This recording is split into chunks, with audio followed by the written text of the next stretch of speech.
Hey everybody, it's Safi and Marco Dish Out on Movies, the only movie review show on YouTube to review movies in terms of food. And it's just Marco here. God, that was a bad intro. I'm here today, it's just me, to talk about the top 10 games of the 2010s decade. 2010 to 2019.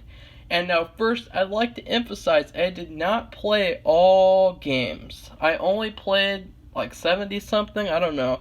I did not play like Spider-Man for PS4. I never got to playing that. I haven't gotten to play some of them. I got stuck on Skyrim in the Thieves Guild mission and the final boss battle. I got stuck. I could never get through it. So yeah, I just want to emphasize that. And then number 2, this is my top 10 personal games.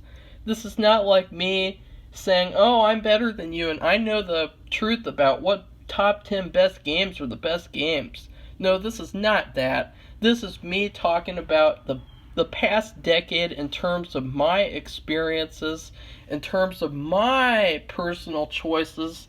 So first, I'd like to mention some honorable mentions. Not dishonorable this time. First, Duke Nukem Forever. This was a very fun game for me.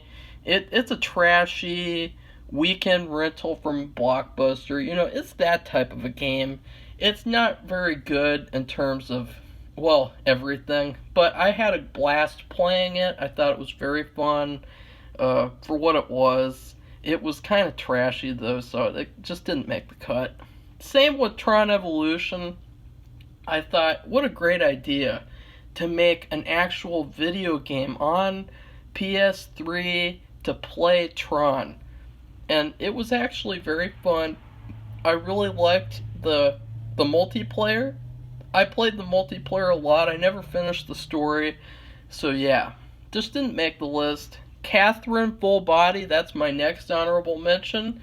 I actually recently played this and I loved it. I thought it was great. I thought it was unique, creative, it was fun. It was very cool, very intelligent game. And I've actually loved to play more games like Catherine Full Body, so if you know any, please tell me. Lego Marvel Superheroes. This is another very fun game. I had so much fun with this. I loved playing the missions.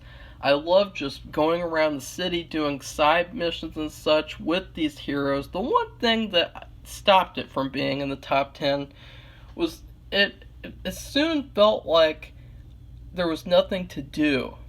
You know, it's one of those fake open world games where it's a quote-unquote open world, but really it's not, and really there's nothing to do once you do a certain thing. It's fake. It's not really an open world. It's just open for you to run around and look at it. Next up, Arkham Asylum, Arkham City. I love these games. I had fun with them, but I do have problems with both of them. Arkham Asylum, the boss battles get really repetitive, and I don't like how you have to play the whole game. You can't just jump to a certain chapter, or at least that's what I remember in the original game that I played, not the Game of the Year edition, which I never played. I didn't like that, so yeah. And then Arkham City, I didn't like some of the story, and that's pretty much it. Black Ops 1, 2, and 3. I know you guys would just laugh me off the face of the earth if I put any Call of Duty games in my list, but Black Ops 1, 2, and 3 were a huge part of me growing up and just coming home to have fun playing Call of Duty. You know the deal. You've got to have done this before, where you just come home and play Black Ops. That's what I would do. In fact, I remember the first time I ever played Black Ops, I was getting home from the last day of school for 5th grade, and I came home, I had some Wendy's, and I played the story, and it was just so incredible. But I would put Black Ops 1 or 3, but it's tough because each of them has something different about them that makes me like them more than the other. Like the third one, I think that the gameplay of the story is good, but the story itself isn't good. I think the second one has great zombies, great multiplayer. I think the first one has a great single player as well as everything else is pretty good. So yeah, my last honorable mention surprisingly is Amazing Spider-Man 1. Yes, I love the game that much. I thought it was very fun. Speaking of fake open world games, this game does get there where there's nothing to do, but the time that I had playing the story was very fun. I thought that it was so cool how all these different villains from the comics that were adapted to this Mark Webb universe in a good way, not like a bad way in the second one. So they did a really good job. They had a great story too. The story was really good. And the one thing is that I forgot to mention about the second one is that in this first Amazing Spider-Man, the plot is that the reptile outbreak happens with the whole disease that Dr. Connors wanted to spread. It spreads from Oscorp, and that's basically how all the villains get created, basically. And number one, the spider guy, the Spider Slayer, he exists in this movie in full capacity, and that's actually a part of the game, is fighting these robot spiders.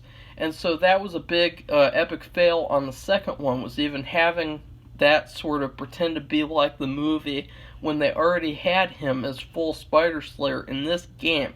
Number two, the plot.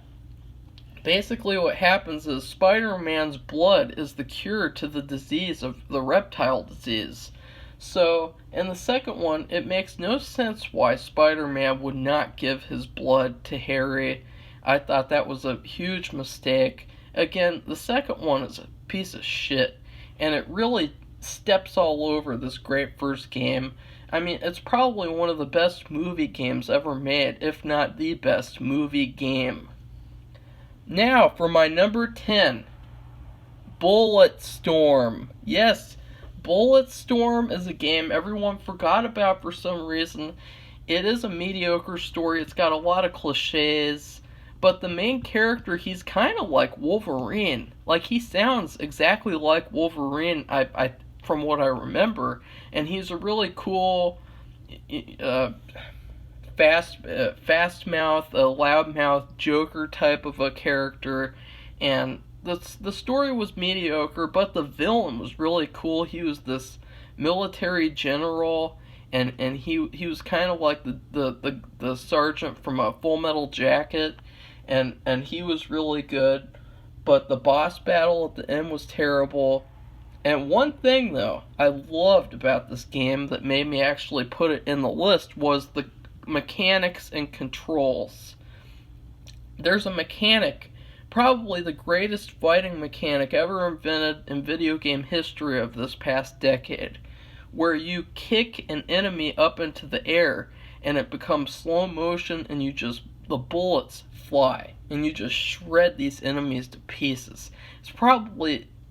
It's so incredible, and I loved that mechanic, and I thought this game as a whole, it was very satisfying. Actually, on the PS3 where I played this game, I used to get game demos all the time, and I remember I got this Bulletstorm demo, and I just kept playing it and playing it and playing it over and over, never even buying the full game because it was so fun. It's so beautiful. It's this like post-apocalyptic world and everything. It's so cool. I would highly recommend you pick it up and play it, and just play it once and have fun. My number 9 is Wolfenstein The New Order. I was going to put the most recent game, not the Agenda SJW spinoff, but the New Colossus, I think it was called, but I have not finished that game yet, so I can't. So I'll just put this first one, because this first one was such a shock to me how good it was. The boss battles are cool, the fighting is cool, the story is actually okay for what it is. You know, it's just, I don't really like post-apocalyptic stories. I think they kind of get recycled over and over again, but this one's okay, But all in all, I love this game. I played it 3 times. That's how much I liked it. I played it once on hard, once on Uber mode, and then once again on easy mode. And it was so fun. It was so satisfying to just mow down enemies with different guns and have to be really smart and tactical too. This is probably one of the only video games I've ever played where I've actually had to be strategic and how I utilized my ammo. Like, I really had to plan. There was this one part in Uber mode where I spent hours and days playing this one section because it was so hard to like anticipate where the enemies would come, and if I would have to do this and that, I'd have to pick up a laser gun and recharge it. So much stuff, but such a fun game. And yeah, I highly recommend Wolfenstein The New Order, but it is a little short for what it is. It's more of like a setup game. Like, you'd think there'd be a really good sequel that follows this. This is just kind of the basics. I think that's the one big flaw, but still highly recommend it. My number 8 is Beyond Two Souls. This game, excuse me, I'm gonna get a drink. Sorry. Beyond Two Souls, the one problem I have with this game right off the bat, I know a lot of people have problems with it. I do not like Ellen Page.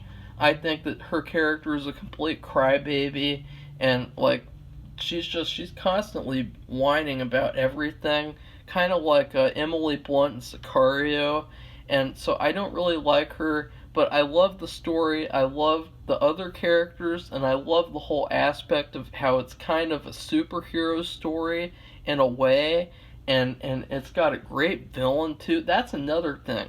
There's a twist in this game that happens like 7/8 of the way through, where you think there's someone who's kind of a low-level villain, but then it turns out this other guy is the villain, and this other guy, he's evil, and there's just this fantastic climax, this final story mission. I loved it.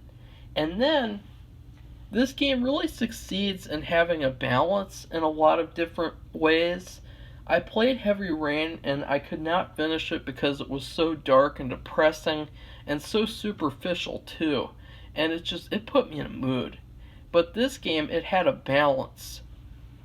This game had a balance of balancing darkness, happiness, sadness, all that stuff. It had a balance to every aspect. The one thing, this game felt very manipulated.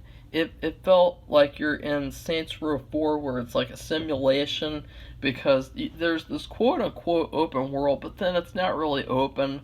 It's really controlling you and forcing you to be in this section of an open world. I don't like that, but I really like this game. It was a big shock, and I think that if they make more games like this, it could lead to a lot more opportunities for even better games, because this game still has a lot to improve on. Personally, my favorite part of the game, besides the climax, is the part where she's in New Mexico, I think it is, and she's living on this ranch and helping this family with the ghost problem. I love that part. I thought that it was a great story all by itself. Oh wait, no. Sorry guys, I have to do the editing thing, remember. My number 7 is Mafia 3, another game that probably shocks people.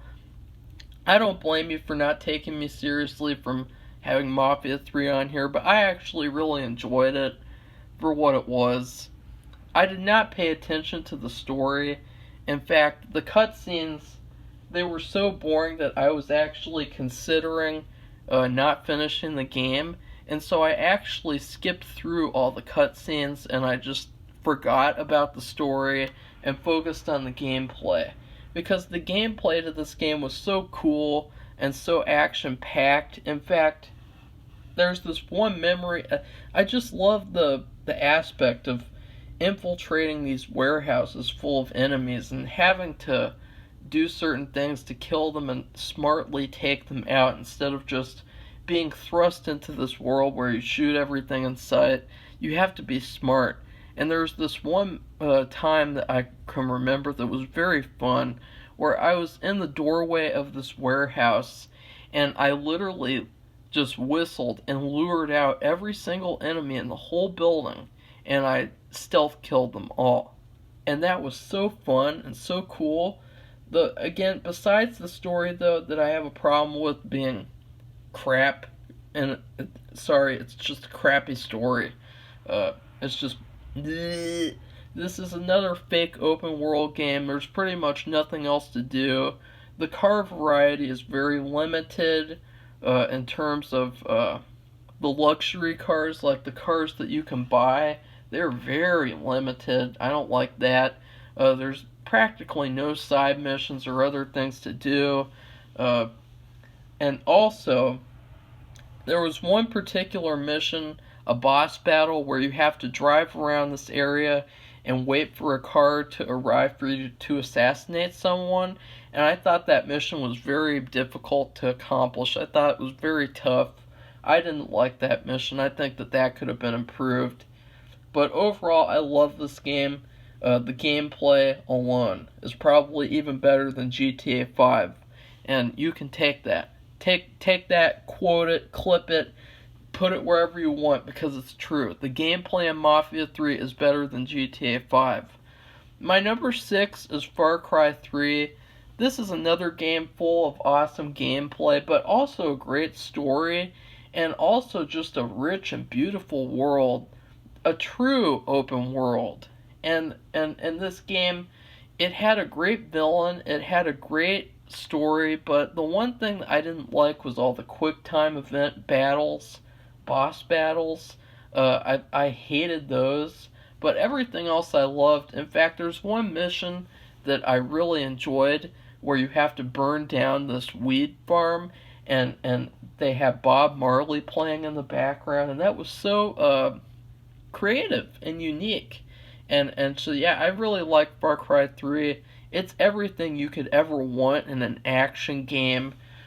Yeah, very fun. Highly recommend it. The opposite of Far Cry 4. My number five is Walking Dead Season 1. This game, God, how many times am I going to cough this episode? I'm not even sick. It's just weird. The Walking Dead Season 1, this is another game where I played the demo and I just couldn't get enough of it. It has a great story, probably one of the best written stories of the decade, and some great main characters, and Clementine and Lee and Kenny and all these people. It is so great compared to the show. I mean, really, the writers of the TV show, they should take a page from this video game, because it has a better story than any of the seasons of The Walking Dead. It's also more satisfying to play and watch than any seasons from The Walking Dead. And just to give you a glimpse into how fun this game is, there are so many decisions that you have to make, and that's probably what a lot of people don't like about it. They think that the game is very manipulative and it's kind of tricking you into thinking that you're doing something, but you're really not. It's really just, oh, you get 4 different options if you played it 4 different ways. But I really don't care, because while I was playing this game, it was just, I could not stop playing it. It was so immersive. I did not even think about that. I thought about, like, if this was real, this is what I would do. And that's what I love so much about this game, and I highly recommend it, highly. My number 4, same kind of game, another Telltale game, Back to the Future Telltale. This is the sequel that we always deserved for a Back to the Future movie. You know, it's good we haven't gotten any stupid feminist Back to the Future 4. This is a true story. This is a true sequel where they respect the characters, they tell a great story, and they kind of leave room for more if you want to. And you don't really notice any aging, because the characters, they're all animated, so they're all still the same age. And I love this game. It's such a great story. It's pretty fun. It's a great adventure game. Probably one of the best adventure games on here. And to tell you in one sentence what it is, it's the good version of Avengers Endgame. It's basically a story where you go back in time to different time periods, and you collect stuff, you do stuff, you try to get stuff, and that's what happens. Just like in Avengers Endgame, but in this one, there's actual stakes, there's actual villains that you're going to have to deal with, there's actual problems. I love the dialogue, how you can call yourself, uh, I called myself Michael Corleone, and I thought that was fun. And you know, the dialogue, it was very smartly written, like someone really liked the series, and they were able to write a good story and not really like I don't know how to explain it. It's just I feel like with a lot of sequels nowadays, they really they don't seem like they're fans of the series. It seems like the studio assigned some random person, oh, here, make a sequel to this, make a sequel to that, and there was no passion put into it. There was passion put into this game, put into the story. My number 3 is Dead Rising 2. This is a true open world game. Even though you are enclosed in this environment, it is truly an open world where you can go to a graffiti store, you can take a thing of spray paint, and you can spray a zombie's face with spray paint. I mean, that's how fun this game is. It's got a great story, great characters. It's got a great story, great characters, great villain as well. A great villain. I really had a thoroughly good time playing this game. I truly mean that. It's probably one of the best experiences ever. There was one day where I got really sick from school, and I went on co-op mode, and I played the story with this other guy who was also sick. Conveniently, we both had kind of a cold, and we just played the whole game in that one day, and that was so cool and so fun. I'll never forget that. And it really felt like we accomplished something by the end of the day. It felt like we had just been through a journey of doing this zombies. And again, you can make your own zombie movie with this game. You can just go around and pretend, I gotta go to this store over here to do this and this.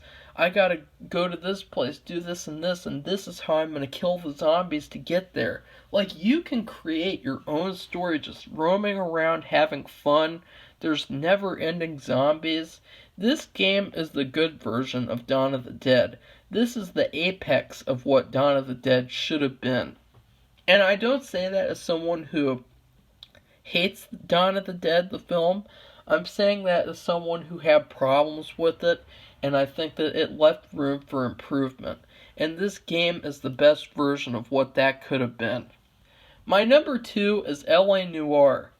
This game, it's so hard to talk about because there's a lot of spoilers, there's a lot of different because really what it comes down to is you're a detective, you're rising up through the rankings, and you're doing these different cases associated with each rank, and I thought that was cool. I thought it gave you a great taste of all these different stories, kind of like what Battlefield 1 should have felt like. I thought that the characters were good, kinda. There's a little problem that I have with the story. I thought the story was kind of weak. The story with him, like, they didn't really show his wife very much. You didn't really get to know these people very much. It was really more about the cases and getting to know the detectives. But still, it felt like I was a detective. The interrogation room stuff with the technical stuff behind that, of having to actually read people's real faces put on video game, so revolutionary and creative. I really think there should have been a sequel to this game. In fact, I think that there could have been a good story. I can't really give it away because there's spoilers, but there was a story that could have been told. But still, this game was cool. And in particular, I can't really remember a specific mission, but just the interrogation room stuff. I can remember. Oh yeah, no, there is one mission. There's a DLC. This game is so good that the DLCs were good. There was a DLC where you have to investigate this plane crash, and that was really cool, having to go through this plane and sort of go through all the stuff there. I thought that itself was memorable. I also like the drugs missions where you have to go to the restaurant and they're having drugs there. I don't want to give anything else away because it'll be a spoiler. Oh yeah, the ice mission. The ice mission, that is my favorite mission. There you go. I'm sure everyone's like, what is this guy talking about? Finally, my number one is Red Dead Redemption.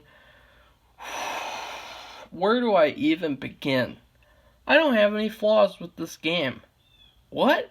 Marco, you don't have any complaints about something? That's weird. Yes, it is weird because this game so perfect in every level. The main character is incredible. The writing is incredible. The gameplay is incredible. It's an open world. It's a real open world. It is such an incredible open world. Such a cool open world where you really feel like you're in the Wild West and you feel like you can do anything you want. You can go wherever you want. There's gang hideouts that are there. The multiplayer, I could do a whole video just talking about how fun the multiplayer is, or was, that is. They had all these different games you could play. They had zombies mode. Yes, they had a zombies mode. They had a zombies single player. They had a zombies multiplayer. This game is like a never-ending Christmas present. It just never ends with all the stuff you can do, all the characters you can unlock in multiplayer. All the story is just, you can play it over and over again. It's never going to get old except for those stupid fucking farm missions where you have to herd the cows. Those were irritating, but I understood why they were there. So yeah, but I love this game with all my heart. It is probably it's my favorite game of all time. I can't stop saying enough good things about it. It has great villains. I mean, what else do you need me to say? Everything about the game is perfect. It's, I don't even know what to say anymore.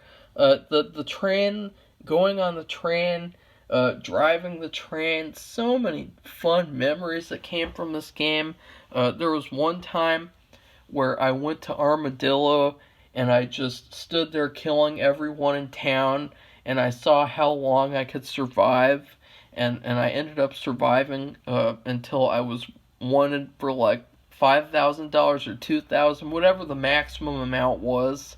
That was so fun. The multiplayer, and that was another thing too. The multiplayer, usually multiplayer in games is shit, to be honest, because you have a bunch of assholes who take advantage of the OP stuff you can do. That they'll have these jet cars. They'll do anything to kill you, spawn kill. In Red Dead Redemption, I did not notice any time where I had a bad experience playing multiplayer.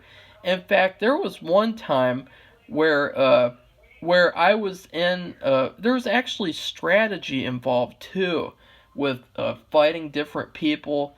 There was this one guy, and he just kept on trying to snipe me, and we had this battle back and forth, and I ended up killing him a few times. He ended up killing me a few times with the sniper rifle, and it was such a cool time, such a good time. And I know I've said the same words over and over again. It's just hard to talk about much because once you start talking about it, you get too specific, it gets too long. Because with this game, I could go on for hours. I could look up the game and I could talk on and on about how good the game was. It is a perfect game. It's the perfect embodiment of what a Wild West game should be.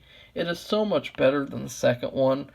And I know everyone's going to dislike the video now. I don't care, because I'm giving my opinion. This game is everything that the second game should have been and even more. this game focuses not only on a story like the second one does, it focuses on gameplay. It focuses on multiplayer. The second one's multiplayer is crap. It has zombies. It has DLC. It has this. It has that. It's a perfect game. So that's my list, everyone. I hope you guys liked this video. If you do, watch the top 10 worst games of the decade video, and also subscribe to our channel, like this video, do all that crap. You know what to do.